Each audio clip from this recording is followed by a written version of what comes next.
That structure is an unacceptable hazard and a flagrant violation of Covenant 7.3b regarding unapproved outbuildings. Her voice, a high-pitched nail scraping across slate, sliced through the tranquil morning air. I had been enjoying the cool mist rising from the spring that bubbled out of the hillside on my property, a mug of coffee warming my hands.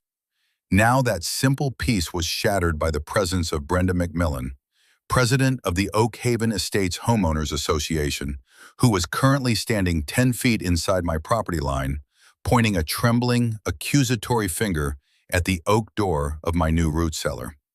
I took a slow sip of my coffee, letting the warmth fortify me before I engaged. Her appearance was, as always, an assault on the senses. She was a woman seemingly constructed of sharp angles in synthetic fabrics, her hair sprayed into a blonde helmet that defied the morning breeze. Her face was a mask of indignation, powdered and severe, her lips a thin slash of coral pink. She wore a fuchsia pantsuit that screamed, "I demand to speak to the manager of this planet." I lowered my mug. "Good morning, Brenda. First, you're trespassing. My property line is marked by the split-rail fence you just stepped over.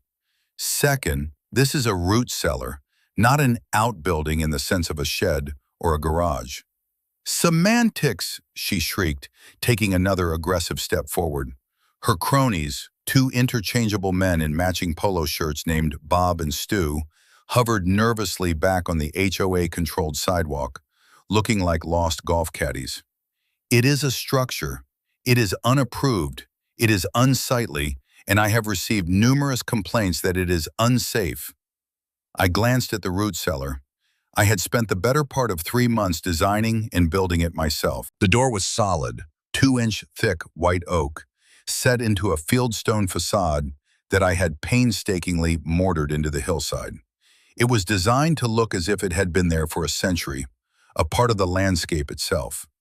The structure behind that door was reinforced concrete, dug 10 feet back into the earth, geothermally stable, and engineered to withstand pressures far exceeding anything this gentle Maryland hill could exert. It was, if I may say so myself, a masterpiece of small-scale civil engineering. "Unsafe?" I asked, my voice remaining level. I'd commanded platoons, then companies, then entire battalions of engineers in far more stressful situations than this. A screeching woman in a pink pantsuit was not going to break my composure. "Brenda, the walls are 12-inch thick, steel-reinforced concrete, rated to 5,000 pounds per square inch. The ceiling is a barrel vault, the strongest architectural shape known to man. It's waterproofed with a commercial-grade bituminous membrane and has a passive ventilation system that keeps the interior at a constant 55 degrees and 85% humidity. The only way it could be safer is if I'd built it to withstand a direct nuclear strike, which, I assure you, would have been a significant and unnecessary expense." She stared at me, her mouth agape, the technical specifications flying right over her lacquered helmet of hair. Her brain, unable to process the data, simply defaulted to its primary setting, rage. "I don't care about your engineering nonsense," she spat. "It's connected to that muddy hole." She gestured vaguely at the pristine, stone-lined springhead from which clean, cold water flowed. The entire purpose of the root cellar's location was to utilize the natural cooling and humidity from the spring. It's a breeding ground for mosquitoes and West Nile virus. It's a liability. The HOA will not stand for it.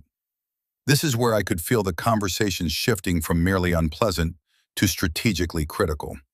I set my mug down on a nearby stone. "Brenda," I said, my tone shifting from patient explanation to firm instruction. "This spring is a registered artesian water source with the state of Maryland. It is not part of the Oak Haven Estates. My property, lot 214, was specifically subdivided and sold separately from the Oak Haven development precisely because of this spring. It predates your entire subdivision by geologically speaking, about 10,000 years. Legally speaking, it predates it by about 70. It is not under your jurisdiction. This root cellar is on my land. It is not under your jurisdiction. You are, to repeat, trespassing. I need you to return to the other side of my fence. Her face went from pink to a deep, alarming shade of crimson. It was a fascinating physiological reaction. I found myself wondering about her blood pressure. "I am the president of this homeowners association," she boomed, as if the title conferred upon her the powers of a feudal lord. "Everything that can be seen from the community is my jurisdiction. Your hovel is dragging down property values. I am issuing you a formal notice of violation. You have 14 days to dismantle the structure and fill in that disgusting spring. If you fail to comply, we will levy a fine of $500 per day. And trust me, Colonel Vance," she said my name like it was a piece of filth in her mouth, "we will place a lien on your property so fast it'll make your head spin. We will own this house."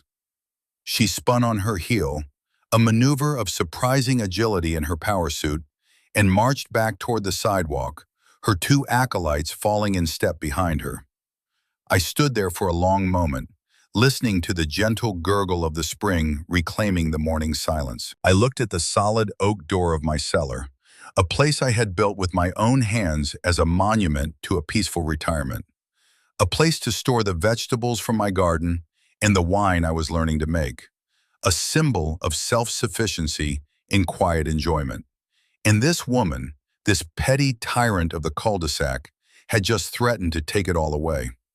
I felt a familiar calm settle over me. It was the same feeling I'd get in a command tent in Iraq or Afghanistan when a complex mission suddenly went sideways. The noise and chaos would fade, and my mind would become a quiet, orderly space. The objective becomes clear. The enemy is identified. The rules of engagement are established. This isn't my home anymore, I thought. It's an operating theater. This isn't a disagreement, it's a campaign. Brenda McMillan had just declared war, and I, Colonel Arthur Vance, retired from the United States Army Corps of Engineers, was going to give her one. Now let me tell you how this all started. It wasn't with a bang, but with a signature on a deed. After 30 years of building bridges, airfields, and forward operating bases in some of the world's most inhospitable places, I was done. My pension was solid, my knees were shot, and my desire for a life dictated by anything other than the rising and setting of the sun was precisely zero. My wife Eleanor had passed away 5 years prior, and the large suburban house we'd shared felt cavernous and empty. It was time for a strategic withdrawal to a more defensible position. My search for that position lasted 6 months. I wasn't looking for much, just a few acres of land with mature trees, a bit of privacy, and a solid, well-built house that didn't require a complete overhaul. I finally found it on the edge of the Oak Haven Estates, a sprawling development of McMansions that had sprung up in the early 2000s. The property was an anomaly. It was an older, 3-acre plot with a modest but sturdy 1950s brick rancher, surrounded by a thick belt of 100-year-old oak and maple trees. The key feature, the one that sold me instantly, was the spring. It emerged from a rocky outcrop on a gentle slope about 50 yards behind the house. The original owner, a stubborn old farmer named Miller, had refused to sell this parcel to the developers who built Oak Haven. He'd held on to his house, his trees, and his spring, forcing them to build their cookie-cutter empire around him. When he finally passed, his children, respecting his wishes, sold the lot as a single, independent property, legally distinct from the surrounding HOA. The paperwork was ironclad. My lawyer, a meticulous man who charged by the word and was worth every penny, went over the deeds, the county surveys, and the HOA incorporation documents with a magnifying glass. Lot 214, my new home, was explicitly, unequivocally, and permanently excluded from the Oak Haven Estates Homeowners Association. I was an independent nation-state bordered on three sides by a potentially hostile foreign power. I paid no dues. I was subject to no covenants. My only masters were the county, the state, and the federal government. For the first year, it was paradise. I spent my days clearing brush, establishing a large vegetable garden, and simply walking the perimeter of my small kingdom. The sounds of the subdivision, lawnmowers, yelling children, the occasional distant argument, were muffled by my buffer of trees. I was an observer, not a participant. I'd wave politely to neighbors walking their dogs on the sidewalk that bordered my property, but that was the extent of my interaction. It was during that first year that I conceived of the root cellar. I was harvesting a bumper crop of potatoes and carrots, and the idea of storing them in the cool, damp earth appealed to the engineer in me. The spring was the perfect location. It offered natural cooling and humidity, the two essential ingredients for long-term vegetable storage. The project became my mission. I drew up the plans myself, applying the same rigorous standards I would have for a command bunker. I researched soil composition, hydrostatic pressure, and passive ventilation dynamics. I got the necessary county permits, which were surprisingly easy to obtain since the structure was technically subterranean and didn't impact the property's footprint. The inspector, a young guy with an engineering degree, was more interested in my design for the barrel-vaulted roof than in any potential code violations. The construction was hard, physical work, but it was deeply satisfying. I dug into the hillside with a rented mini excavator, poured the concrete forms myself, and laid every single stone of the facade by hand, sourcing them from a quarry 50 miles away. It was a slow, methodical process that occupied me for the better part of a summer. The result was a thing of beauty and utility, a testament to a life of knowing how to build things that last. My first inkling of trouble came in the form of sideways glances. As the stone facade took shape, I noticed more of the neighborhood walkers pausing at the edge of my property. They'd whisper to each other, pointing. I paid them no mind. My work was fully permitted and entirely on my own land. Then Brenda McMillan made her first official appearance. She wasn't president then, just the head of the Architectural Review Committee. She left a flyer in my mailbox, not a letter, a glossy, professionally printed flyer, announcing new community-wide aesthetic standards and offering helpful suggestions for homeowners. It was condescending and presumptuous, but since I wasn't a homeowner in her community, I used it to start a fire in my wood stove. A few months later, she was elected HOA president on a platform of protecting our property values. Her campaign primarily involved walking around and pointing at things she found displeasing, like lawn gnomes, basketball hoops left out overnight, and, apparently, my ongoing construction project. The morning of our confrontation, the day she trespassed and delivered her ultimatum, was the culmination of months of her simmering resentment. My property was a gap in her fence, a flaw in her perfect beige-colored world. My independence was an affront to her authority. The root cellar was simply the casus belli, the excuse she needed to launch her invasion. After she retreated, I went back inside and sat down at my kitchen table. The anger I should have felt was absent. In its place was a cold, quiet hum. It was the hum of a generator kicking on, of systems coming online. I opened my laptop and created a new folder on the desktop. I named it Operation Bedrock Freedom. My first action was to create a document titled Initial Engagement Report, Chronology and Observations. I detailed the entire conversation with Brenda, word for word, including the time, date, location, the presence of her two witnesses, and her specific threats. I described her demeanor and my responses. In the military, documentation is everything. An unrecorded event might as well have never happened. Then I went to an office supply store. I didn't just buy a folder. I bought a heavy-duty 5-inch D-ring binder, the kind with the clear plastic sleeve on the cover. I bought a ream of high-quality paper, a set of tab dividers, and a heavy-duty 3-hole punch. This was not going to be a loose collection of papers. It was going to be a dossier, a weaponized archive. Back home, I printed my engagement report, punched the holes with a satisfying chunk, chunk, chunk, and placed it in the binder behind the first tab, labeled Chronology. The war had begun, and Brenda McMillan had no idea what kind of army she had just provoked. She thought she was fighting a retired old man.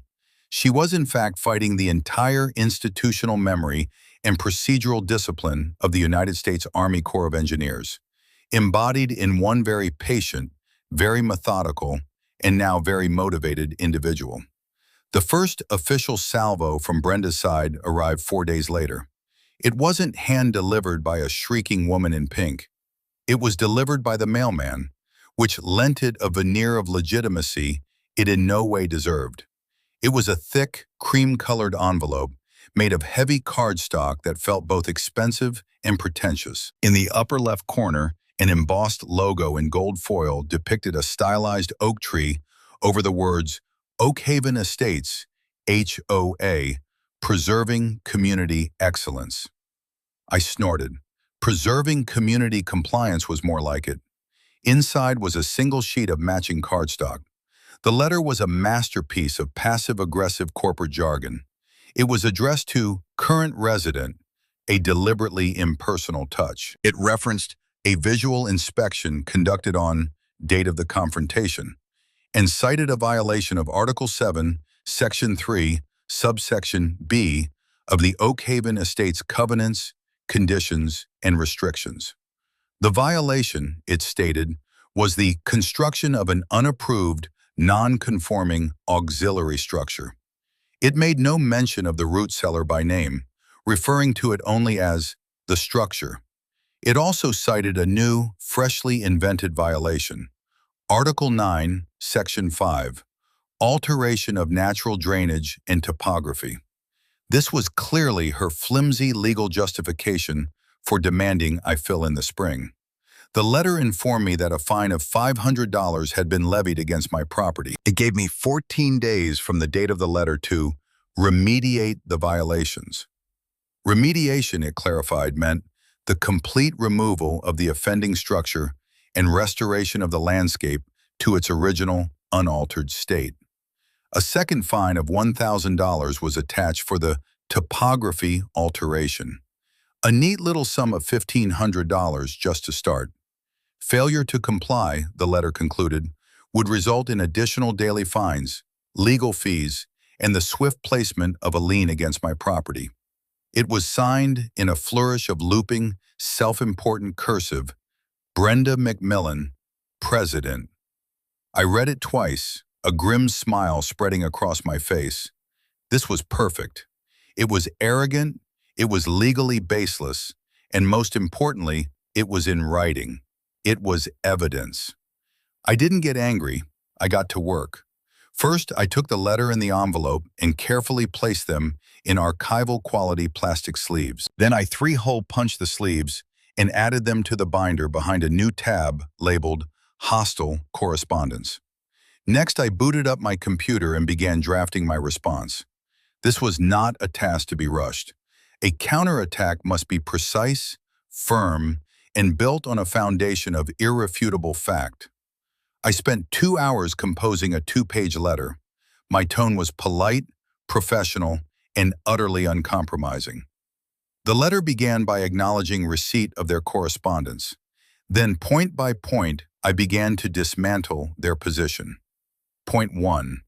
I restated for the record that my property, Lot 214, as defined by County Parcel Map 72B, is not and has never been a part of the Oak Haven Estates subdivision or subject to its covenants, conditions, and restrictions, C, and Rs. I attached a copy of the relevant page from my deed and a printout of the county assessor's map, which clearly showed my parcel as a separate entity. Point 2. I addressed the unapproved structure. I stated that the structure is a subterranean root cellar for which all necessary building permits were obtained from the county planning office. I included the permit number and a copy of the approved final inspection report signed by the county inspector. I noted that county law preempts any HOA bylaw regarding construction on a non-HOA property. Point 3. I addressed the alteration of natural drainage. I explained that the spring on my property is a registered artesian wellhead under Maryland State Environmental Code, Statute 8-602. I cited the statute directly. I explained that any attempt to fill in or otherwise obstruct a registered natural water source is a violation of state law, punishable by significant fines and potential criminal charges. I included my state water source registration number. Point 4. I addressed the fines. I stated that since my property is not subject to the HOA's authority, I would not be paying the baseless $1,500 fine, nor any future fines they might invent. I declared their attempt to levy fines as legally void and an act of harassment. Point 5. I addressed the threat of a lien. I politely informed them that filing a fraudulent lien against a property is a serious legal offense known as slander of title. I explained that this action could expose the HOA and its board members personally to significant civil liability for damages, including legal fees and punitive damages. I concluded the letter by respectfully demanding that they cease and desist all further contact, harassment, and threats regarding my legally owned and operated private property. I stated that any further correspondence should be directed to my legal counsel, whose contact information I would provide if they persisted. I printed the letter along with all its attachments. It was a formidable little package of evidence. I made a complete copy for my binder, placing it behind a new tab, Counter-Offensive. Then came the final, crucial step. I drove to the post office and sent the entire package to the official address of the Oak Haven Estates HOA via certified mail with return receipt requested. This was non-negotiable. It created an undeniable legal record that they had received and signed for my rebuttal. There would be no "we never got it" excuses. The green return receipt, when it came back with a signature, would be another jewel in my binder's crown. The cost of the certified mail was $17.45. It was the best money I had ever spent. As I drove home, I felt a sense of profound satisfaction. I had laid the first row of sandbags. I had dug the first trench. Brenda McMillan had lobbed a grenade, and I had calmly picked it up, pulled the pin, and mailed it back to her. The binder on my kitchen table was getting heavier, and this was just the beginning. The signed green return receipt card came back 6 days later, bearing the scrawled signature of some HOA administrative assistant. I slid it into its own plastic sleeve and clipped it into the binder right behind the copy of my letter. The loop was closed. They had received my warning. The next move was theirs. I fully expected a period of silence. I assumed my detailed, legally referenced letter would cause at least a moment of pause, perhaps even a panic consultation with the HOA's lawyer. I had, after all, laid out a clear case that their position was not just wrong, but dangerously illegal. A sensible opponent would have staged a tactical retreat. Brenda McMillan was not a sensible opponent. Her response came exactly 1 week later, another thick, cream-colored envelope. This time, the tone had shifted from corporate passive aggression to outright hostility. The letter began, "Your refusal to acknowledge the authority of the Oak Haven Estates Architectural Review Committee has been noted. It completely ignored every legal point I had made. It did not address the property deed, the county permits, or the state water protection laws. It was as if I had sent them a blank piece of paper. Instead, it stated that my failure to remediate had resulted in the accrual of additional fines. My bill, according to Brenda, now stood at $5,000, the original $1,500 plus $500 a day for 7 days. But then came the escalation. The letter informed me that the board had held an emergency session and voted to authorize direct action to ensure the safety and aesthetic harmony of the community.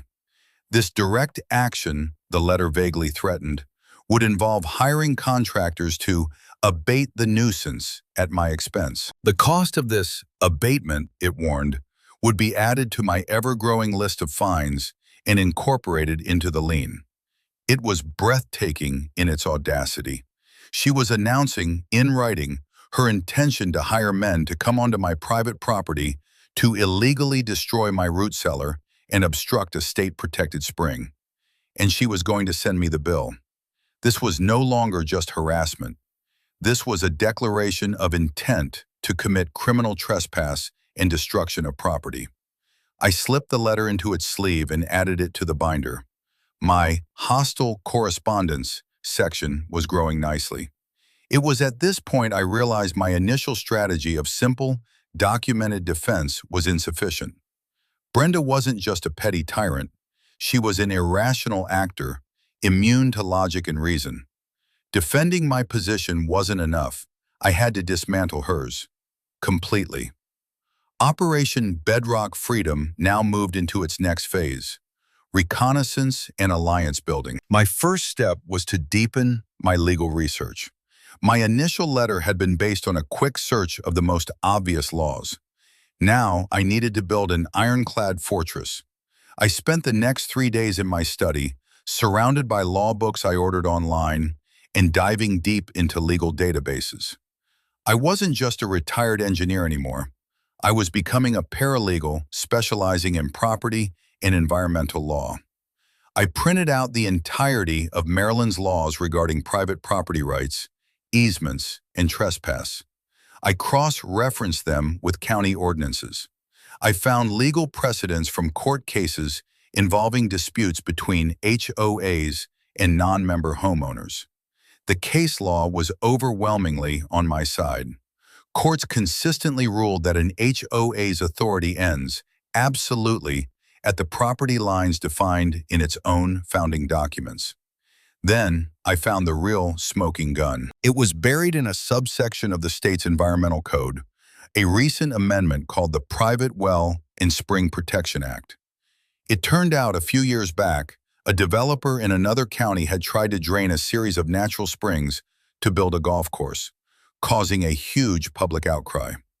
The legislature responded with a powerful new law. The act didn't just make it illegal to obstruct a registered spring. It created a special civil penalty for any person or entity who knowingly and willfully attempts to damage, obstruct, or otherwise impair the natural flow of a registered artesian water source. The penalty was a fine of up to $10,000 per day, payable to the state, and it granted the property owner the right to sue for treble damages, 3 times the amount of any actual harm done, plus all attorney's fees. But the most beautiful part, the part that made me laugh out loud in my quiet study, was a clause aimed directly at organizations. It stated that if the offending party was a corporation or association, the board of directors could be held personally and individually liable for the violation if they had voted to approve the action. Brenda and her board had not just threatened to break the law, they had held a meeting, taken a vote, and documented their conspiracy in the official minutes, which they then referenced in a letter they sent to me. They had, in effect, signed a confession to a crime they hadn't even committed yet and mailed it to their victim. I printed out the entire statute, highlighted the relevant sections in bright yellow, and placed it behind a new tab in my binder. Legal arsenal. My next step was to engage higher authorities. I called the Maryland Department of Environmental Protection, the agency responsible for enforcing the Spring Protection Act. I got a man on the phone named Frank, a career bureaucrat with a weary voice that suggested he'd heard it all. I calmly and concisely explained the situation. I was the owner of lot 214. I had a registered spring, number 77B-4A. I had received a written threat from a neighboring HOA to hire contractors to fill it in. Frank's weariness vanished. "They what?" he asked, his voice suddenly sharp. "They put that in writing?" "Yes, sir," I said. I have the letter right here. An HOA? He asked, a note of disbelief in his voice. Good Lord, read me the exact wording. I read him the relevant sentences from Brenda's letter. I could hear him typing furiously in the background. Okay, Colonel Vance, he said after a moment. I've opened a case file. This is egregious. Do you have the HOA's official name and address? I provided it. All right, he said. We will be sending them a formal notice of potential violation and a cease and desist order from the state. It will inform them of the statute you and I just discussed and the severe penalties involved. It will also make it clear that if any equipment or even a single person with a shovel sets foot on your property with the intent to disturb that spring, we will pursue this to the fullest extent of the law. That includes action against the HOA as an entity and against the board members as individuals. He paused. Honestly, I've never seen anything this brazen. They gift-wrapped a major state-level violation for us. I thanked him for his time and hung up, feeling the warm glow of bureaucratic vindication. I wrote a detailed memo of my conversation with Frank, including his name, the date, the time, and the case number he had given me. It went into the chronology section of the binder. With the legal and environmental fronts secured, I moved to the third part of the phase, building a local resistance. I knew I couldn't be the only person who had suffered under Brenda's reign. Her type of tyranny is never limited to a single target. I started by taking walks, not on my own property, but on the public sidewalks of Oak Haven Estates.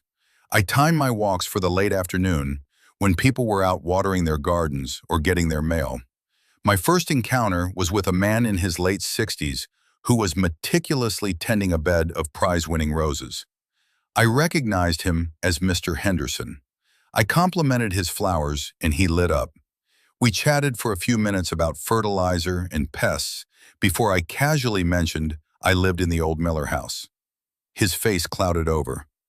Ah, he said, his voice dropping. You're the one with the cellar. That's me, I said, having a bit of a disagreement with your HOA president about it.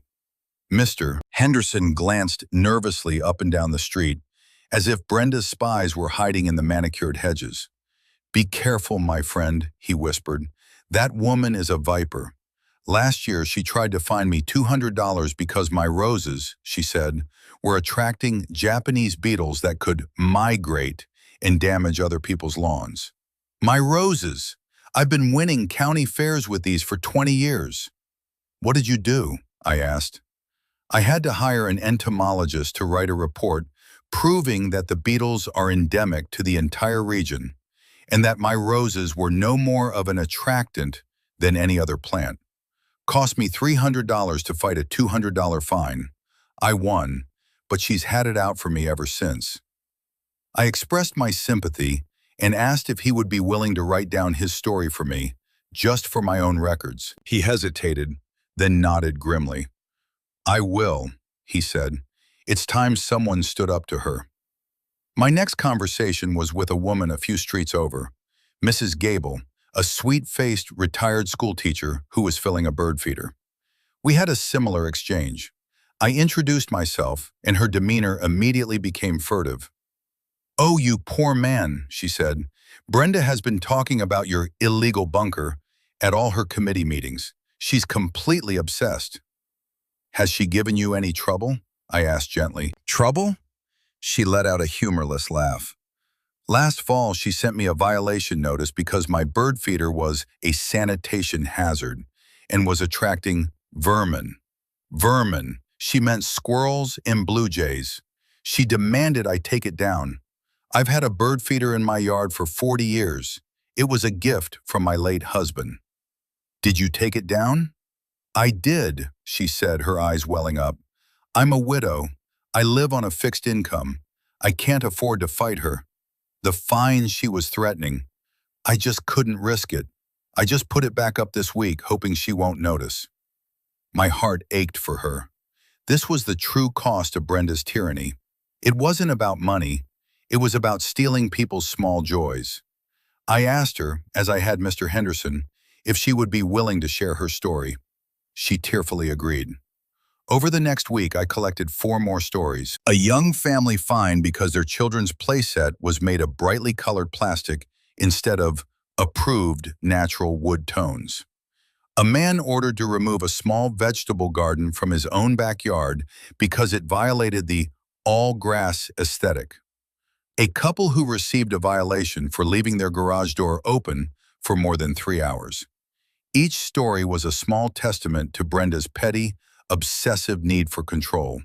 And each story, written down, signed, and dated by the victim, went into a new section of my binder. This one was labeled Supporting Testimony. The binder was no longer just a defensive tool. It was becoming a comprehensive indictment of a failed regime. It was heavy now, thick with deeds, laws, letters, and the quiet tragedies of a neighborhood held hostage. And the counteroffensive hadn't even truly begun. With my legal research complete, a case file open with the state, and a growing file of witness testimonies, it was time to bring in the heavy artillery. It was time to hire a lawyer. I didn't just want any lawyer. I wanted a specific type, someone who understood strategy, who appreciated meticulous preparation, and who would see this not as a dreary property dispute, but as a campaign to be won. I knew exactly who to call. Marcus Thorne had been a major in the Judge Advocate General's Corps when I was a lieutenant colonel. We had served together in Germany, working on complex contracts and jurisdiction issues with the host nation. He was sharp, aggressive, and had a deep, abiding contempt for bullies. After retiring from the Army, he'd opened a private practice in a town about an hour away. His firm's motto, printed on his business card, was reasonable until it's time to not be. I called his office and scheduled a consultation. His assistant told me his fee was $400 an hour. I didn't blink. Competence is never cheap. I arrived at his office carrying my binder. It was now so thick it barely closed. I walked in, and Marcus stood to greet me. He hadn't changed much, still trim, with a sharp suit that looked like it could have been a uniform, and the same piercing eyes that missed nothing. "Art," he said, shaking my hand firmly. "Good to see you. What kind of trouble have you gotten yourself into?" "It's not my trouble, Marcus. It's a war someone else started," I said, and I placed the binder on his large mahogany desk. It landed with a solid, definitive. He raised an eyebrow. "That's a hell of a book. What's the title?" "Operation Bedrock Freedom," I said without a trace of irony. He grinned, a real, wolfish grin. "I'm already intrigued. Let's get to it." For the next hour, I walked him through the binder. I didn't give him a narrative. I presented the evidence, section by section, the chronology, the property deeds, the building permits, the hostile correspondence, the certified mail receipts, my meticulously crafted rebuttals, the state environmental statutes, the memo of my call with the DEP, and finally the signed witness statements from my neighbors. He listened in complete silence, his eyes scanning each document as I presented it. He didn't interrupt. He just absorbed the information, his expressions shifting from curiosity to professional interest, and finally to a kind of righteous, predatory glee. When I was finished, he leaned back in his leather chair and steepled his fingers.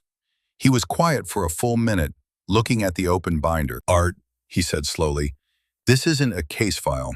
This is a kill box. You've built a perfect, legally inescapable trap. You've anticipated every move, documented every threat, and established a clear pattern of malicious, extra-legal harassment." He picked up Brenda's second letter, the one threatening direct action. "This right here," he said, tapping the paper, "is the linchpin. This is a written conspiracy to commit a crime, and you've got her dead to rights on the Spring Protection Act. Personal liability for the board members? That's the silver bullet. Most of these HOA board jockeys are in it for the petty power trip. They fold the second their own personal assets are on the line." He stood up and walked to his window, looking out over the city. "So, what's the objective here, Colonel? What does victory look like to you? Victory, I said, is Brenda McMillan and her board being removed from power. It's every fine she's ever levied against anyone being voided. It's a formal, the written apology from the HOA to me and to every person in that testimony file. And most of all, victory is being left alone to enjoy the peace I've earned on the property I own. He turned back, his face set. We can do better than that. He explained the plan. We would not be suing yet. That was a weapon to be held in reserve. Our first move would be to let Brenda make her critical, predictable mistake. She's an amateur tyrant, Marcus explained, and amateurs always overplay their hand. She's threatened to hire a crew to come onto your land. She's too arrogant and too emotionally invested to back down now, even with the state's warning. She'll do it, and when she does, you'll be ready. The plan was simple. I was to install high-definition, motion-activated security cameras covering the approach to the root cellar and the spring. We would also place clearly visible, no trespassing, and private property, area under 24-hour video surveillance, signs along my fence line. When they show up, Marcus instructed, do not engage them with hostility. Simply inform them that they are trespassing on private property, that their actions are illegal, that they are being recorded, and that they and their employer will be held liable for any damages. Be calm, be firm, be a rock. Let them make the decision to retreat or to break the law on camera. He concluded, once we have that footage, we move to the final phase. We won't just get her removed, we will get the HOA to sue her personally to recover the funds she spent on this vendetta. We will lay the groundwork for civil suits from you and the other residents. We will utterly dismantle her. I left his office feeling 100 pounds lighter.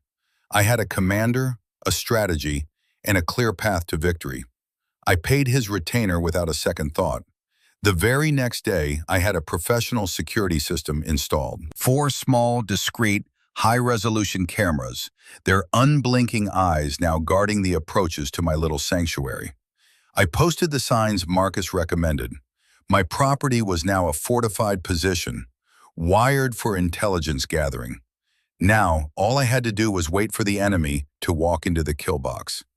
I didn't have to wait long. Brenda, true to Marcus's prediction, was nothing if not predictable. Exactly 9 days after Marcus and I had our meeting, it happened. It was a Tuesday morning. I was in my workshop, sharpening my garden tools, when my phone buzzed. It was an alert from the security camera app. Motion detected at Zone 2, the spring. I pulled up the live feed. A battered-looking white pickup truck, no company logo on the side, had pulled up onto the grass verge beside the sidewalk. 2 men in dirty jeans and t-shirts got out. One was built like a refrigerator. The other was wiry and nervous. They went to the back of the truck and started unloading shovels, a pickaxe, and several large, heavy-looking bags of what looked like concrete mix. My heart didn't race, it settled. The moment had arrived. I watched on the feed as they looked around, then hopped my split-rail fence, completely ignoring the no trespassing signs. They walked directly toward the springhead, the wiry one nervously pointing at my root cellar door. The big one just spat on the ground and picked up a shovel. I let them get about 10 feet from the spring. Then I walked out my back door. I didn't run. I didn't shout. I walked calmly, my hands in my pockets. I had my phone in my hand, the camera app open, and recording a separate video file. "Good morning, gentlemen," I said, my voice even. They both jumped, startled. They clearly hadn't expected to be confronted. The big one recovered first. "We're here on behalf of the Oak Haven HOA, he grunted. "Got a work order to fill in this crick and deal with that thing." He gestured with his shovel toward the cellar. "I see," I said. "There seems to be a misunderstanding. This is private property, not part of the HOA. You are currently trespassing." The man smirked. "Lady said the owner was difficult. The work order is good. Now, if you'll step aside, sir, we've got a job to do." He took a step forward. I stood my ground. "Let me be very clear," I said, my voice dropping into a register I hadn't used in years, the one that made young lieutenants stand up a little straighter. "First, you are being recorded by multiple security cameras, as the signs you ignored have indicated. Second, I am recording you on this phone right now. Third, this spring is a protected water source under Maryland state law. What you are about to do is not just trespassing, it's a criminal offense with fines starting at $10,000 a day. Fourth, I will be providing this footage to the state police and the Department of Environmental Protection, along with your license plate number." I paused, letting the information sink in. The wiry one's eyes were wide as saucers. He was looking from me to the discreet camera lens he had just noticed glinting on the corner of my house. "Finally," I continued, "any damage you cause will result in a civil lawsuit against your company and you personally for the full cost of repairs, times 3. The woman who hired you has no legal authority to authorize this work. She has lied to you and is exposing you to massive legal and financial liability. I suggest you pack up your tools, get back in your truck, and leave." The big man hesitated. His bravado was gone, replaced by a sullen confusion. He looked at his partner, who was already backing away toward the fence, shaking his head. "She said it was all cleared," the big man muttered, more to himself than to me. "She was mistaken," I said simply. "You have 1 minute to be off my property before I call the sheriff." That was the key. The wiry one scrambled over the fence like a frightened squirrel. The big one stared at me for another 10 seconds, his brain trying to weigh a day's pay against the mountain of trouble I had just calmly described. He dropped his shovel. "Forget this," he growled, and turned and followed his friend. They threw their tools back into the truck with a great deal of angry noise and sped off down the street. The entire confrontation lasted less than 3 minutes. I stood there for a moment, then stopped the recording on my phone.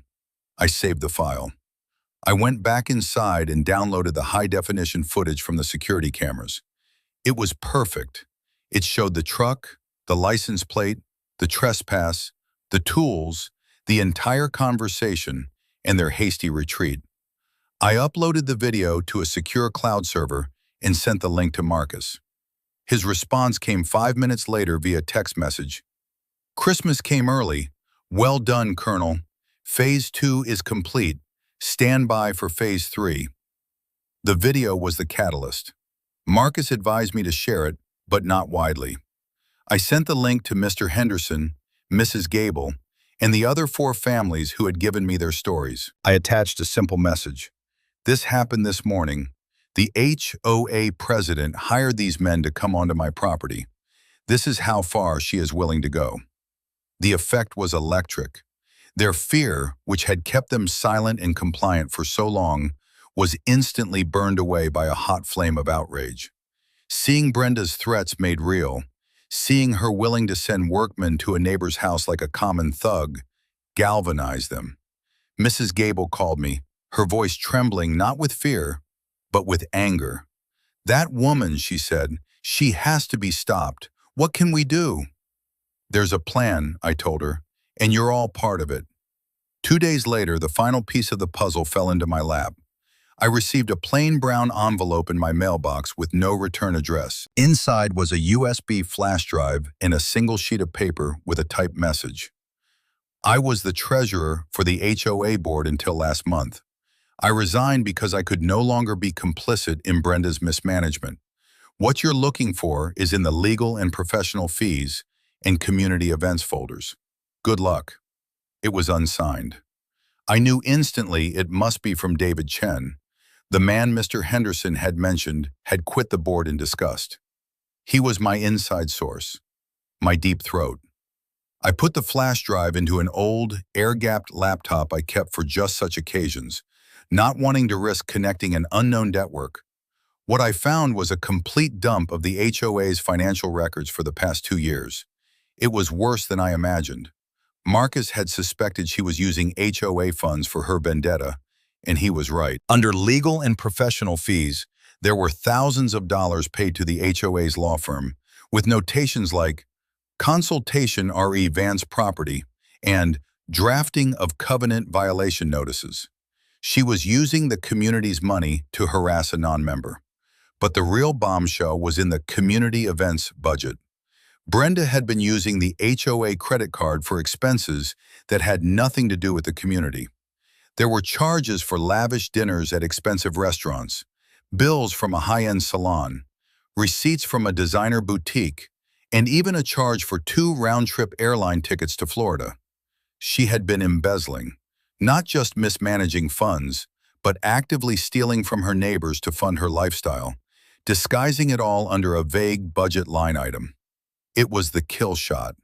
The financial malfeasance was so blatant, so undeniable, that it would discredit her completely, even with those who might have supported her crusade against me. I copied the relevant files, printed out the most damning expense reports and credit card statements, and created the final section in my binder: financial malfeasance.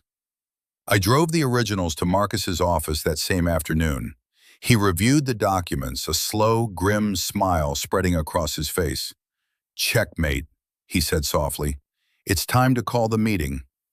The Oak Haven Estates annual HOA meeting was usually a sleepy affair, attended by the board and maybe a dozen residents who had nothing better to do on a Tuesday night. This time, it was different. Marcus, acting on my behalf, had used the HOA's own bylaws to formally request the addition of several items to the meeting's agenda. The bylaws stated that any member, or in my case, an aggrieved party with legal representation, could do so with 7 days' notice. We requested agenda items for review of board conduct regarding non-member property, independent audit of HOA financials, and motion for a vote of no confidence in the current board. Brenda couldn't legally refuse. Words spread like wildfire through the neighborhood, fueled by the video of the contractors and the whispers of financial wrongdoing that I had carefully seeded through my small alliance. The night of the meeting, the community center clubhouse was packed. Every one of the 150 seats was filled, and people were standing along the walls and spilling out into the hallway. Mr. Henderson, Mrs. Gable, and my other allies had saved me a seat in the front row. Marcus sat beside me, his briefcase on his lap. The air was thick with anticipation. Brenda and her board, the ever-present Bob and Stu, sat at a long table at the front of the room, looking bewildered by the unprecedented turnout. Brenda, in a severe navy blue dress, banged a small wooden gavel to bring the meeting to order. "Welcome, everyone," she began, her voice tight with forced pleasantness. "It's so wonderful to see such community engagement." She tried to launch into her prepared speech about landscaping initiatives, but the crowd was restless. A man from the back called out, "Let's get to the new agenda items." A chorus of agreement followed. Brenda's face tightened. "We will proceed in the order printed on the agenda," she snapped. Marcus leaned over to me. "Let her hang herself with the small rope first." After 20 minutes of excruciatingly boring updates on sprinkler systems and holiday decoration rules, she finally, reluctantly, arrived at our items. "The next item," she said, her voice dripping with disdain, "was submitted by an outside party, a review of board conduct." She looked directly at me. "I'm sure we can dispense with this quickly. The board has acted at all times with the community's best interests at heart, protecting our property values from unsightly and unsafe developments." That was Marcus's cue. He stood up. "Madam President," he said, his voice calm and authoritative, filling the room. "My name is Marcus Thorne. I am the legal representative for Colonel Arthur Vance, the owner of the property you have been targeting. With your permission, I would like to address the residents on this matter." Brenda looked cornered. Denying a lawyer the right to speak would look terrible. "You have 5 minutes," she said curtly. Marcus didn't need 5 minutes. He had a projector. He had brought his own and set it up before the meeting began. With a click of a remote, the first image appeared on the screen behind Brenda. A crystal-clear satellite map showing my property outlined in red and the Oak Haven Estates in blue. Ladies and gentlemen, Marcus began, let's start with a simple fact. The property owned by my client, Colonel Vance, is not and has never been part of this HOA. As you can see from the official county plat map, your HOA's authority ends at his fence line. Every action this board has taken against him has therefore been legally baseless from the start. He clicked again. A picture of my root cellar, beautiful and solid, appeared on screen. This is the unsightly structure in question.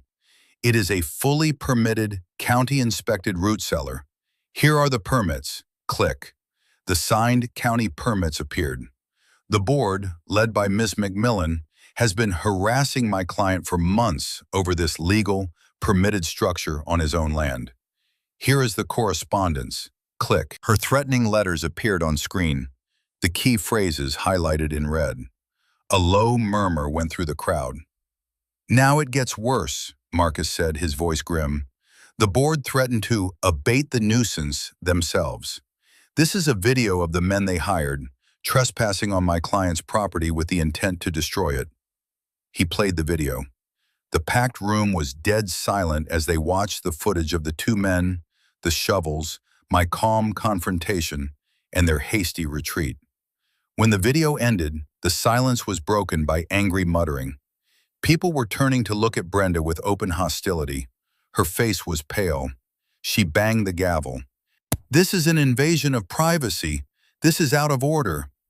I'm not finished, Marcus said, his voice overriding hers. The next slide showed the full text of the Maryland Spring Protection Act, the penalties for personal liability glowing in yellow.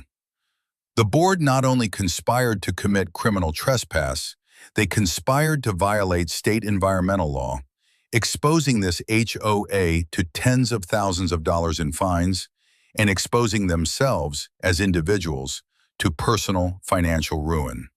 The room erupted. People were shouting questions at the board. "Did you vote for this, Bob?" someone yelled. Bob looked like he was about to be physically ill, but the coordinated attack wasn't over. As Marcus sat down, I stood up. "If I may," I said into the chaos. The room quieted slightly, curious. "My name is Art Vance. This isn't just about me. I want to ask my neighbor, Mr. Henderson, to say a few words." Mr. Henderson, emboldened, stood tall. He told the story of his roses and the $300 he'd had to spend to fight a bogus fine. The crowd listened, rapt.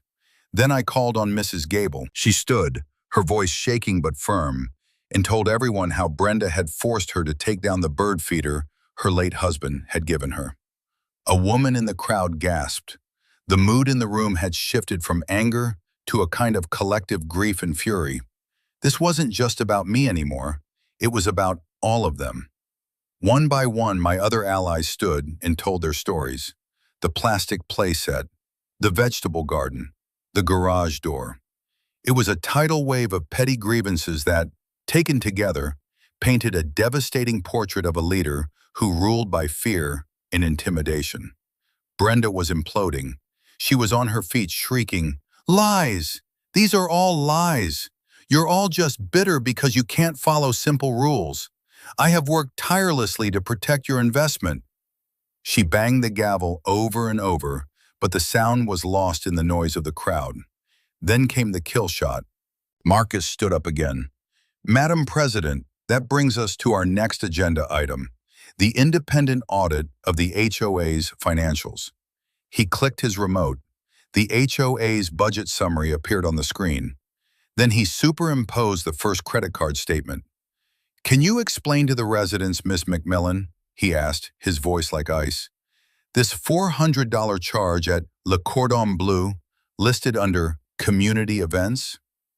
Brenda froze. All the color drained from her face. Click. "Or this $700 charge from Serenity Spa in Salon?" Click.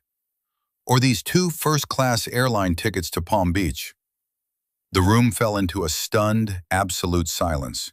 You could have heard a pin drop. They were all staring at the screen, at the undeniable proof that their HOA fees, the money they paid to maintain their neighborhood, had been funding their president's luxury lifestyle. Brenda opened her mouth, but no sound came out. She just stared at the screen, her empire of beige and compliance crumbling into dust around her. Mr. Henderson stood up, his voice booming with righteous anger.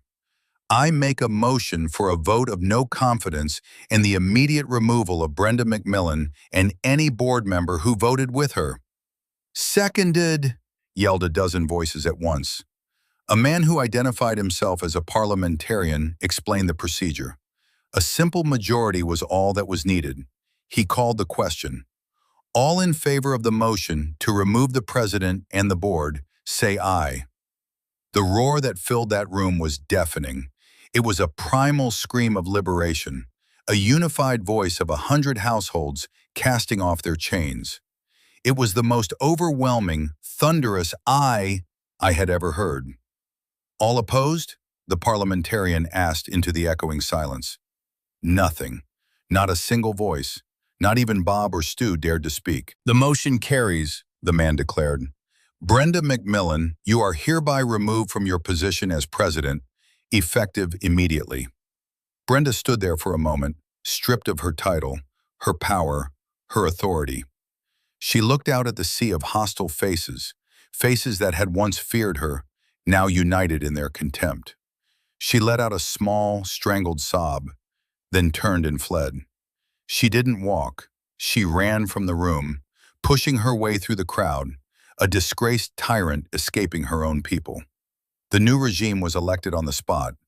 A shaken but determined Mr. Henderson was voted in as interim president, with Mrs. Gable as treasurer. Their first act, passed by unanimous acclamation, was to void every fine issued under Brenda's tenure for the past 2 years. Their second act was to issue a formal, public apology to me and to every other resident who had been harassed. But the reckoning for Brenda was only just beginning. The following week, the new HOA board, on the firm advice of Marcus Thorne, filed a civil lawsuit against her to recover the nearly $40,000 of misappropriated funds he had uncovered. At the same time, Marcus filed a separate civil suit on my behalf for harassment, slander of title, and conspiracy to commit property damage. The discovery of the embezzlement triggered a criminal investigation by the district attorney's office. Brenda was charged with multiple felony counts of theft and fraud. Her life unraveled with breathtaking speed. Drowned in legal fees from 3 different directions, she was forced to declare bankruptcy. The court ordered the sale of her house to pay off her debts to the HOA and the settlement she owed me, which was substantial. Within 6 months, a for sale sign stood on her perfectly manicured HOA-compliant lawn. The day she moved out, no one came to say goodbye. She left the neighborhood not with a bang, but with the quiet hum of a moving truck, a final, humiliating retreat. The change in Oak Haven Estates was almost immediate. The oppressive atmosphere of fear lifted like a fog. People started talking to each other again. Lawn gnomes reappeared. Children's colorful play sets were reassembled. Mrs. Gable's bird feeder became a popular neighborhood attraction. Mr. Henderson proved to be a fair and reasonable leader, focused on actual community needs rather than aesthetic purity. A few weeks after Brenda's departure, Mr. Henderson organized a neighborhood barbecue. He insisted on having it at my place, on the lawn near the spring. It felt right. The battlefield had become a picnic ground.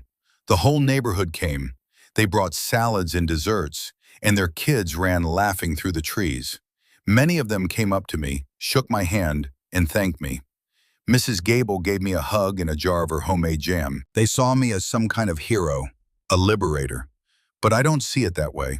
I was simply a man who wanted to be left in peace, who was pushed too far. I was a man who knew the value of a good plan, meticulous documentation, and the proper application of overwhelming force at the decisive point. Now the war is over. The binder, Operation Bedrock Freedom, sits on a shelf in my study, a silent testament to the campaign. Sometimes I take it down and look through it, not with anger, but with a sense of quiet satisfaction. It's a reminder that no tyranny is too small to fight, and no bully is invincible. This evening, as the sun sets, I'm sitting on the stone bench outside my root cellar. The air is cool and smells of damp earth and blooming honeysuckle.